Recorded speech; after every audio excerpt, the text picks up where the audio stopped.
Okay guys, simulan natin. O yan o. Simulan natin sa all-purpose cleaner ng Reverse. Okay, simulan natin. Tapos may selector yan eh. Kung spray, yan spray. Pinang i-spray ko dito yan. Kasi all-purpose yan eh. So ibabrush mo lang naman yan. Yan. Brush hanggang sa matanggal mo lahat ng dumi.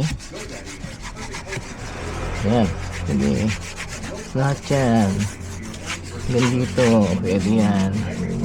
Pero kailangan mo ng brush na ikaw na rin bahala magdagdag ng brush. Hindi hanggang dyan, hanggang sa naman kung saan yung mga naaabot ng yung paa pag naumupo ka. Yan. Yan o. Ngayon, pag natapos mo na yan, pwede mo yan yan. Pag natapos na yan, meron ako ditong rug papunas. Ganun. Ganito. Yan. Ayan, naglilinis si daddy. Nakikita mo ba?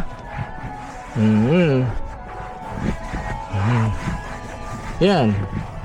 Good as clean na. Diba? Parang bago na naman. Brand new na naman. Ayan.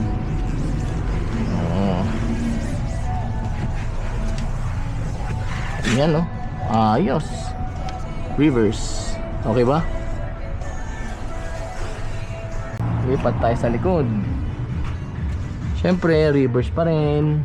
Ayan, reverse pa rin tayo. Sprayan ulit. Yan.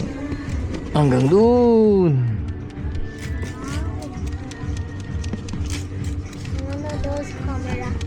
Yan. So, babrush mo para maninis. oo nga, tama. Tapos huwag pong maingay. Ayan. Hanggang sa bubulayan. Bubula. Natatanggal niya yung dirt. Pag ibig sabihin yan. Ganon. Hanggang dun. Yan. So ganyan lang. Kung gusto mong madali ang linis lang. By the way guys, naka ano yan, naka 5D na deep dish matting. Kaya tingnan nyo, hanggang dito yung mat oh. No? Hanggang dito sa tapakan. Hanggang dyan. Tapos ngayon, pag ano, nagmamadali ka na, kahit huwag mo nang hintayin, punasan mo na agad. Yan. Bawan, mayroon kang ipapaiba pang gagawin bukod sa paglilinis nito. Para matapos ka na kaagad, punasan mo na agad guys. Yan o. Okay, tapos tapos dun ka na sa kabila ulit. Ganun lang. Alright? Oo, reverse lang ang katapat niya, no? Multi-purpose yan.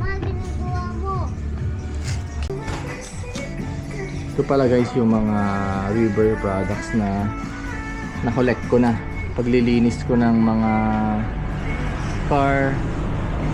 So ito yung kanina ginagamit natin, yung Reverse na all-purpose. Ito yun. So marami yan, iba-iba. May pang windshield, may pagtanggal ng dirt, ng mga bugs, may mga pang back to shine. Ito ginagamit ko sa gulong, tsaka sa mga rubber parts. Ito sa salamin. Konti na, paubos na guys oh. Ito naman yung acid remover sa mga salamin natin, no? Mayroong puno pa. Ito naman yung sa aking windshield oh. Paubos na rin. So yun lang guys. Ayos ba? Ayos.